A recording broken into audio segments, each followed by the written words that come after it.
Le premier tome ou le premier épisode d'une œuvre est souvent important. C'est la meilleure impression que l'on peut avoir. C'est ce que l'on analysera dans cette vidéo. Bonjour et bienvenue sur Manga Adaptation. Notre personnage principal est un ancien Yakuza devenu homme au foyer. Il se faisait appeler Tatsu l'immortel. Aujourd'hui, il est l'homme idéal. Il prépare des bento à tomber. Il repère les meilleures promotions. Et il aide même d'anciens collègues dans leur quotidien. Mais malgré son adorable tablier, il ne peut totalement gommer son air patibulaire et son regard de tueur. Ce manga est Dono Kosuke de 2019, publié par Kana, avec 3 tomes pour l'instant.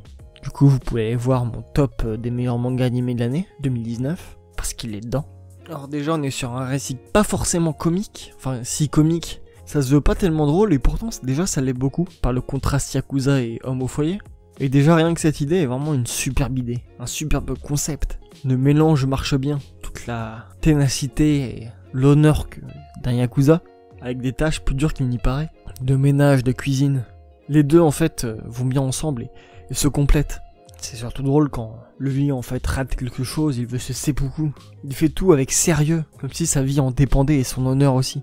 Du coup il a quitté son clan pour protéger sa famille, donc sa femme, qui est la seule à réussir à le calmer. C'est un petit peu le personnage féminin avec du caractère. Et en fait, c'est pas vraiment une réal très efficace, enfin très recherchée. Mais en fait, rien que les gags et le scénario permettent de dynamiser la réal sans en avoir une bonne à la base. Et ça marche extrêmement bien.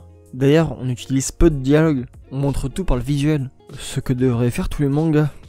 En fait, c'est du propre avec un Yakuza.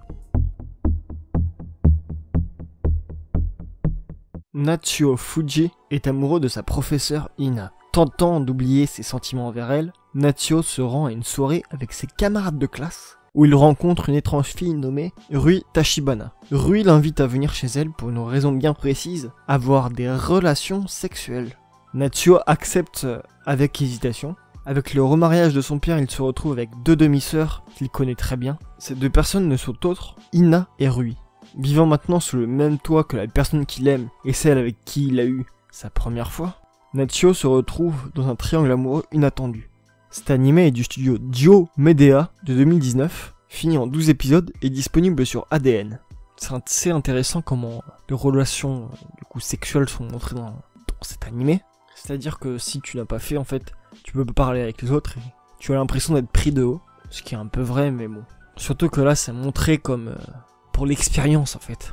Sans vraiment de sentiments, sans vraiment d'amour, avec un grand A. Ni même une appréciation entre les 2 personnes. Donc c'est un peu triste quand même.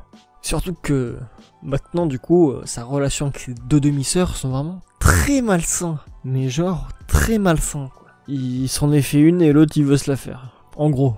Surtout ça mène à des quiproquos un peu téléphonés et vraiment très clichés.